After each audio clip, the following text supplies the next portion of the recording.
Okay, good morning, everybody. Welcome to this keynote session.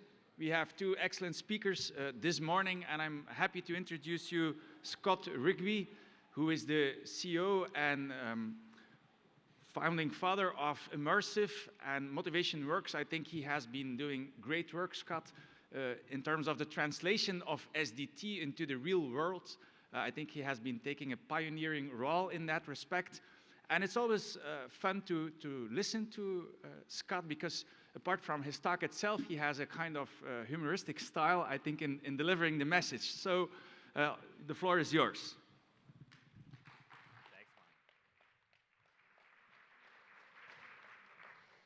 Sorry, they told me no jokes today, so that's it. I don't even know how the controller works. Oh, there's a big green button. That's probably it. Good morning, everybody. Really excited to be here today and to talk about this topic. I think whatever it says in the program is more long-winded. I'm just kind of shortening it to growth, a reconsideration.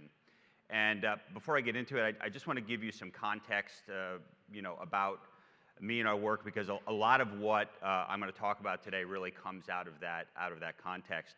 We've had the opportunity at Immersive for almost 20 years now to be working on how to translate SDT into all kinds of different contexts.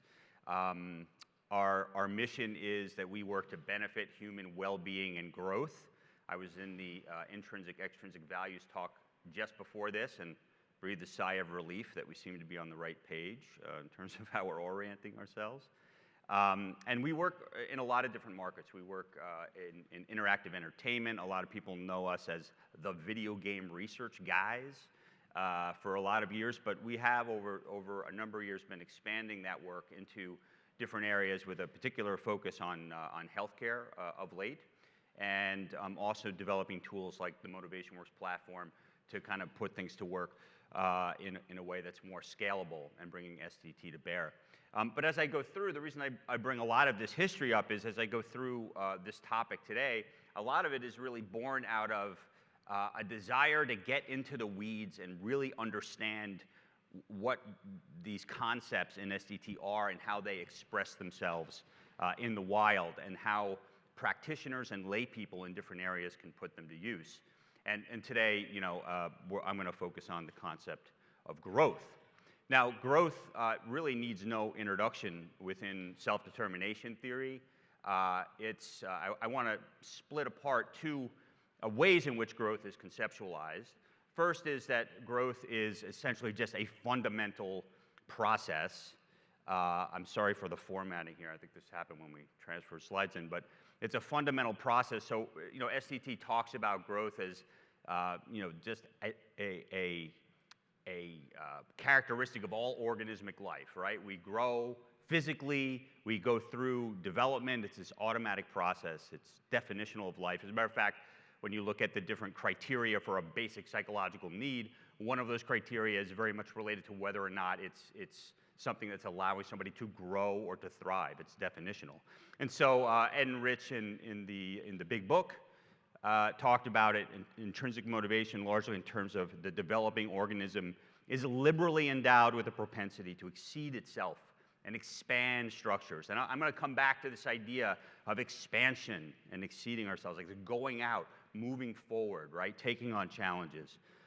So that's one way in which growth gets talked about in SDT, but there's another way that growth gets talked about, and that's more what we could call growth as the phenomenology of growth, right? So this is our experience of growth, which is just simply, I am growing. I feel like I'm growing. ...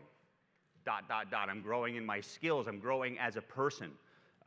Personal growth is one of the intrinsic values that people talk about. And this is growth as a really powerful felt experience, right? So there's a little bit of a distinction here from growth as this fundamental process versus growth as a phenomenological experience that people have. And when I'm talking about growth, a reconsideration here, I really want to zoom in on this experience that people have of growth. Because what we see in all of our research is that when you give people questions about, are you growing? Do you feel like you're growing or your skills increasing? And you look at how that experience of growth relates to outcomes, it is overwhelming, It's really powerful. If you put it in, if you make it compete for variance, it sucks up all the variance. It's this really powerful experience, growth. And it's also one of the things that's really neat about growth is people understand it. People immediately, they grok that. It's very intuitive. So it's kind of like vitality and other things. You're not sitting there trying to explain introjection or something. Like growth is this very accessible idea. So let's zoom in here on growth as a powerful felt experience. Of course, as an experience, phenomenological growth has a place in self-determination theory, right? And we all know what it is. Where does it sit? Well, it sits in the need for competence currently. And so when we talk about competence, whenever I've, over 30 years presented on competence, or, we've seen lots of presentations here on competence, and when we define it, we really talk about competence as having two dimensions, right? Again, none of this is going to be surprising, but I'll just unpack it quickly, because this is the basis for a lot of this reconsideration that I'm proposing.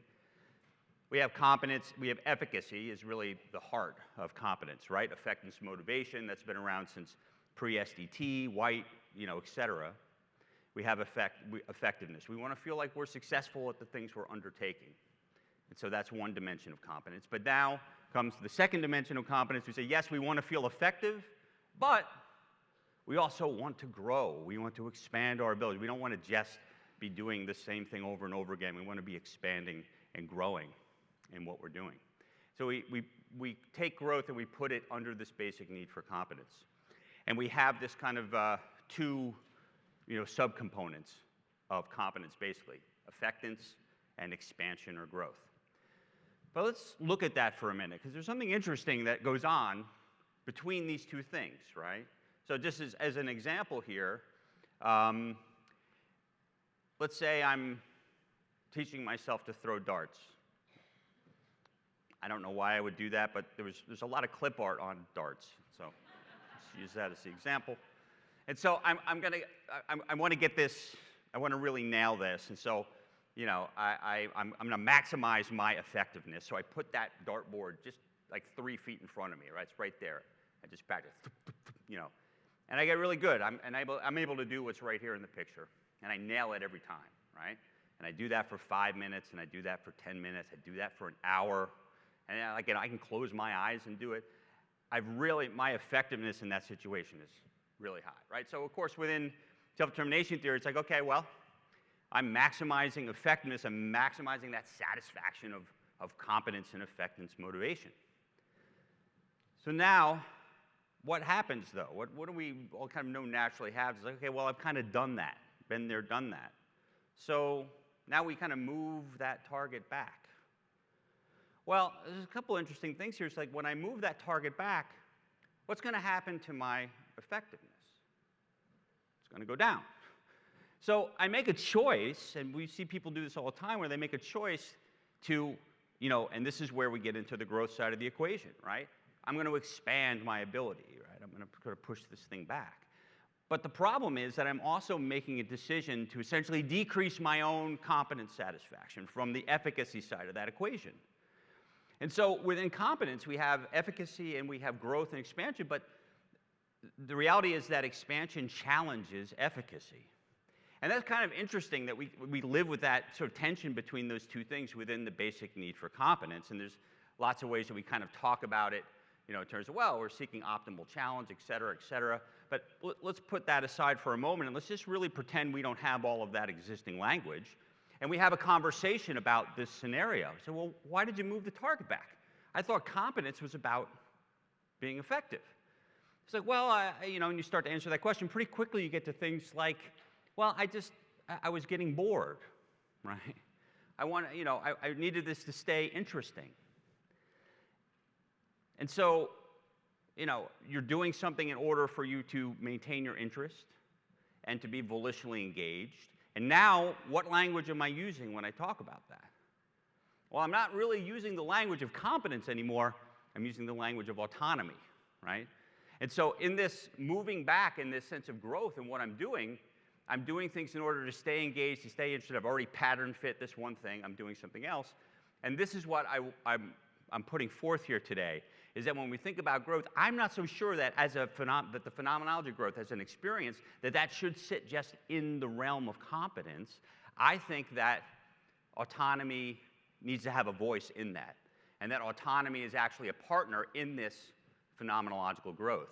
Because when we think about growth and the way it expresses itself, you immediately see people talking about, interest pulling them forward, wanting to explore new opportunities. And I'm going to get to some concepts in a moment, like curiosity, like novelty, like exploration.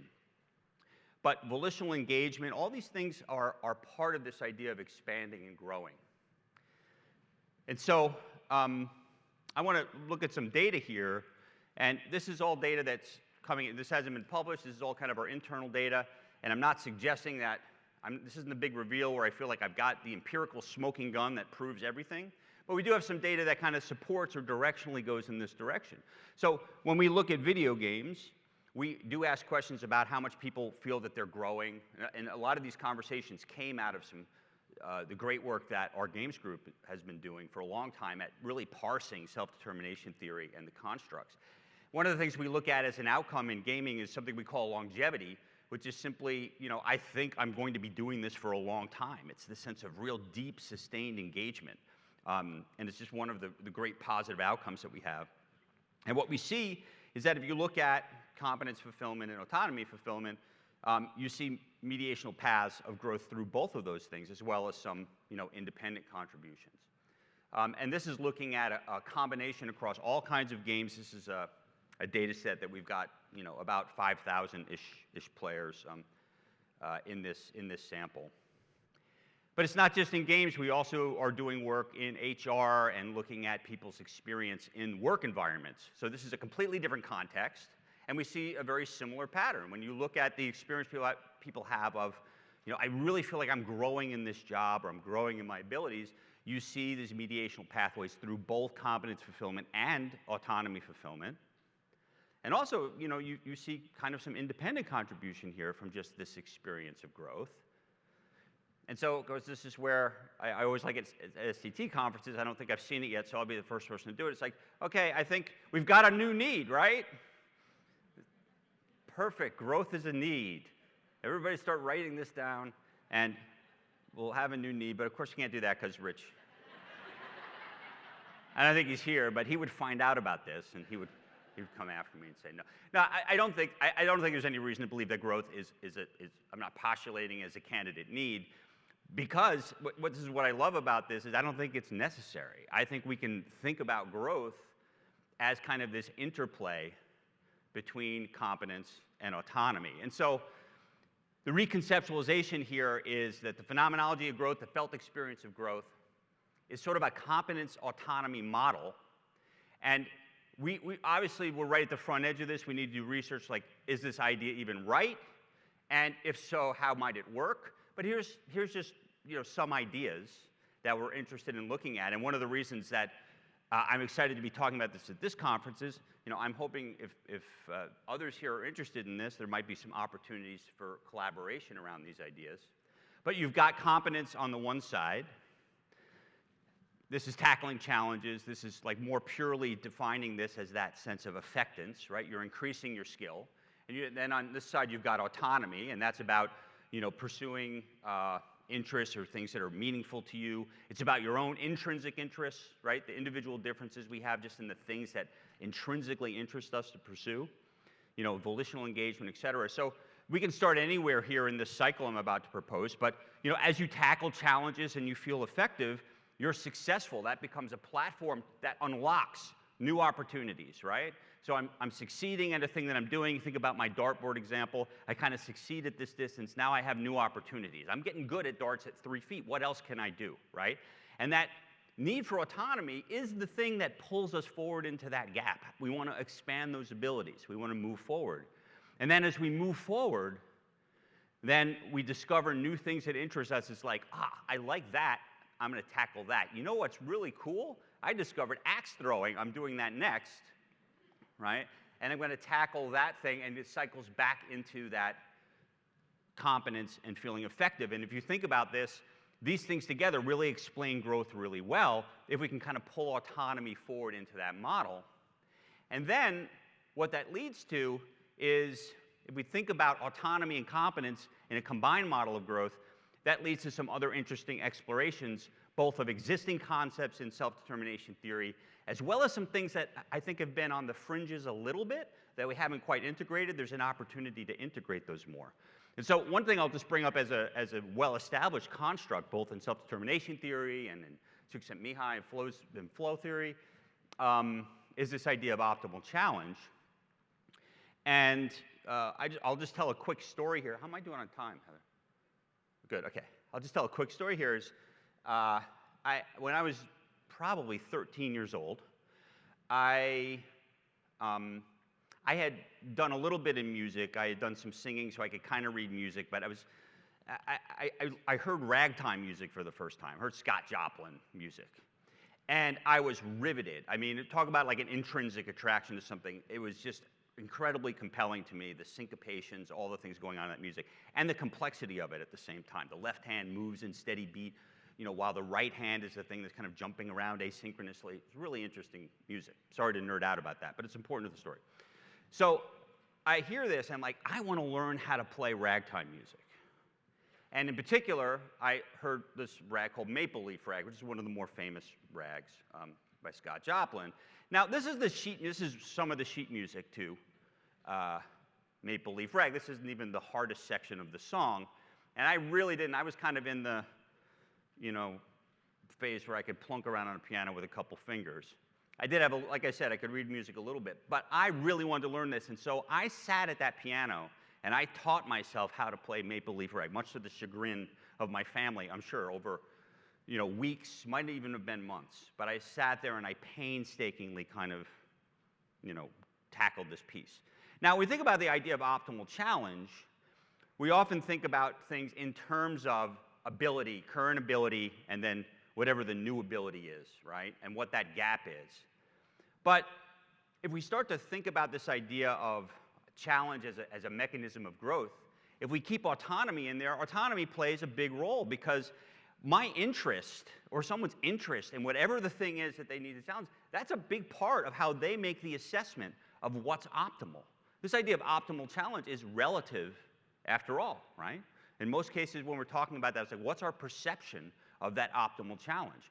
Well, that perception of optimal challenge is going to be influenced, again, not just by my competence, but also by my interest-taking, my volitional engagement in that thing. Interest, it doesn't even have to be just all the way on the intrinsic side. It could just be on something I value. I like to cook, but I'm not a big, as people know me well, it's like I'm a big meat eater. I'm not a big vegetable guy. My wife is a vegan. She's a big vegetable person. Do I want to cook vegetables? Am I intrinsically interested in cooking vegetables? No, not really. My interest is very low, but I love my wife. I like cooking for my wife. So guess what? Because I have a value in that, I'm more volitionally engaged again. That's going to increase the challenges that I take on. So we can see autonomy playing a role potentially in optimal challenge.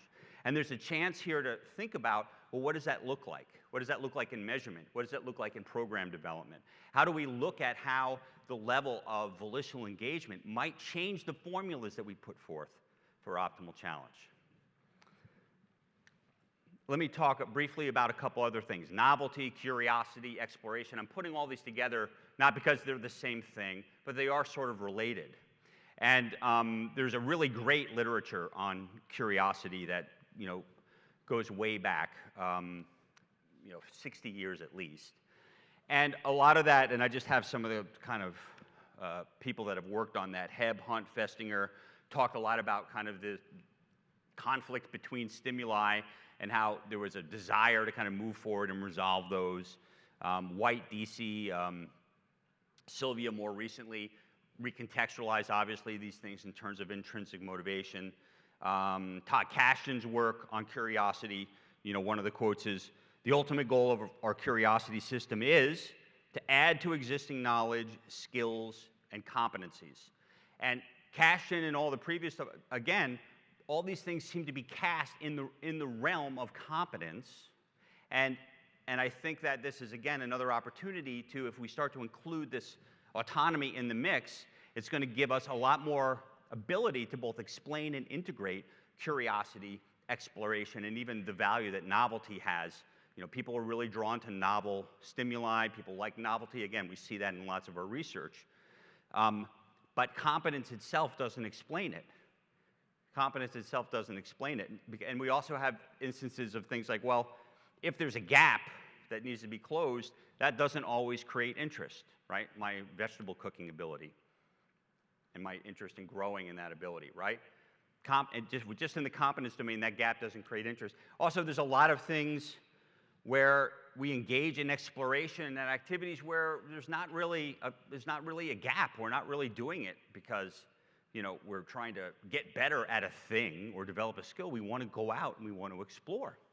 And so if we just keep things in competence, we don't have a place really to neatly put these things.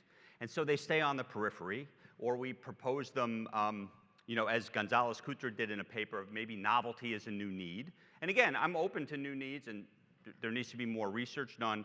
But I think there's an opportunity here to bring these things into the fold more by including autonomy. Because if we put autonomy in the mix, then we can think about exploration and novelty and curiosity as these things are the fuel for this cycle, right? This kind of cycle that I'm talking about.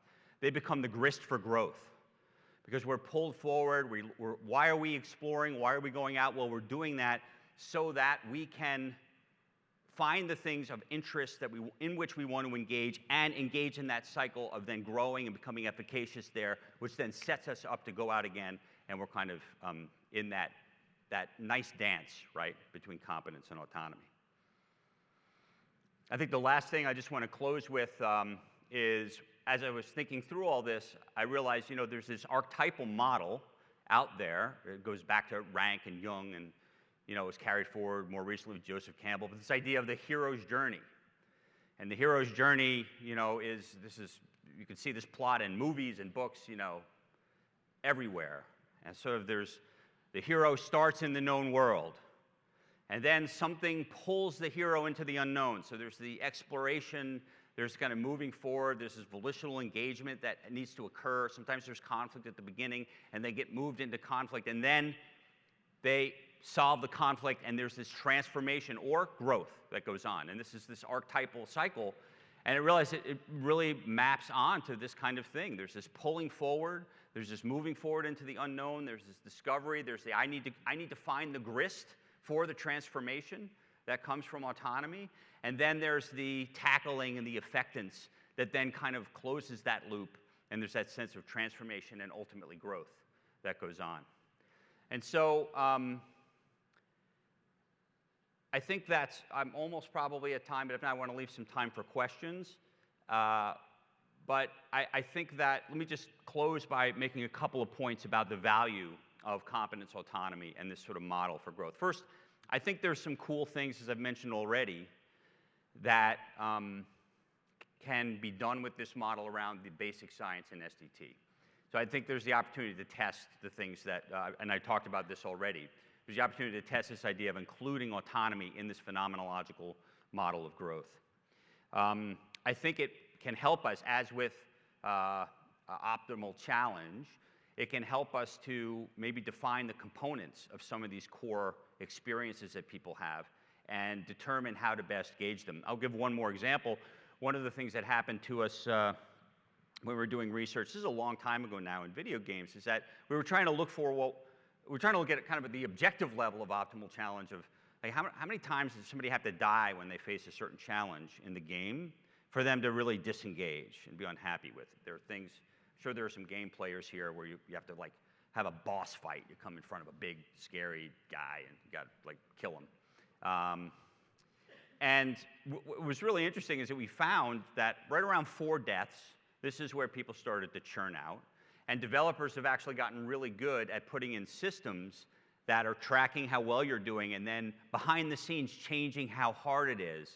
They're not telling you they're making it easier, but they're making it easier so that you can kind of win, before you get discouraged. But what was interesting is we never had in that model this idea of how invested somebody is, how volitionally engaged people are. And that's definitely going to be a factor that's going to determine how much they're going to be willing to kind of put in order to overcome that challenge. And so there's an opportunity to think about how that might play a role in very specific systems in order to provide an optimal experience, right? And so that's, one of the things that I enjoy about, thinking about this new kind of model. And again, the last thing that I just mentioned in terms of the basic science contributions, I think there's a chance that this kind of thinking will help us better integrate curiosity, novelty, and those things. If there are any researchers here that are really focused on those areas, I'd love to get your thoughts on that, either Q&A or afterwards, and talk a little bit more about that. And then again, in applied SDT, I think we can get, I've mentioned this already, we can get a more accurate understanding of what's going on for growth so that we can support growth in the wild more effectively. And I think that we can also, by having this, if we can learn those fundamentals, and we've seen this a lot in our work, that a lot of the things we learn in games, we've been able to translate out of games into the real world. I don't know if a lot of people know that, because people are like, oh, video games, okay, that's great, you help people be motivated to have fun, but there are a lot of games that are this great crucible for discovering principles and testing things and then kind of moving them out. And so I'm kind of excited to figure out how we can do that in that domain and test some of these ideas further to be able to translate those things out into the real world. But with that, I think I'm out of time. I'm getting a sign. Do I have any question time? We have time for a few questions, no? Okay, somebody there in the back. Is somebody going around with mics? There's 2 mics in the middle. People have questions. While she's coming up, I'll go ahead and ask my question. Hello. Hi, Scott. One of the things I've always felt was missing in gaming, and I missed it a little bit here, so I'm curious what you think, and the hero's journey, is relatedness. When you say that autonomy is around value, or values, Yeah. why wouldn't that be relatedness? So if people have a sense of purpose, if they find value in what they're doing. Yeah. Yeah. So growth, I think growth really depends a lot on relatedness as well. So it's the interdependence of all 3 psychological needs, no? Well, I think it's a great point. I actually did sneak in a little relatedness there when I told the story about my wife and vegetables and things. Yeah. I think that relatedness does play a role here, and that it provides a context for volitional engagement in various things. I think that one of the challenges we have in SDTs is that these needs are not orthogonal, right? These things are kind of related. But we also have to try to zero in and be clear, because if we say that everything's related to everything all the time, like, it becomes harder to figure out those kind of practice points. And so we're right at the front end of this, Susan. So I think, does relatedness have a place here? I think for sure, at the very least in the way that I put forth in my example. But I think I'm just trying to get at the purest form of what this might look like, which is why I kind of focused on just kind of like moving autonomy into that mix. Because I can think of examples where relatedness might not play a role. And so that's why I didn't think that it was fundamentally part of it. Or at least that was my thinking. All this stuff needs to be tested. These are just ideas. Yeah. Scott, thank you. Related question, maybe corollary to that. Curious about relatedness through friendly competition. So you and I are playing a game, and you're challenging me enables me to get an even better, and then potentially create a bond between us. Any thoughts or exploration around that? I think that's exactly what happens. I think that, and there are better experts on competition than me here, but what we see in the gaming space is that when you've got that, when you say friendly competition, it largely is, how am I potentiating growth for you and you're potentiating growth for me, and kind of setting those things. And I think beyond that, to go to Susan's point, it might be that there's another layer just to our relationship and our friendship that isn't even about the competence getting better, but contributes to the volitional engagement, in the challenge itself. So again, I think that the relatedness, I love your example because it creates both the point about context, but also it creates a scenario where the relationship can help to kind of optimize, that cycle and contribute to the volition side of the equation. But what I like about this model is, with the inclusion of autonomy and that sense of volitional engagement, I feel like there's a better understanding of how relatedness potentiates, right, that growth, because it creates that deeper sense of volition, Right. in the process of growth. Yeah. Thank you. Okay, in the service of time, I guess Thank we you very need to much. move on. Thank you very much.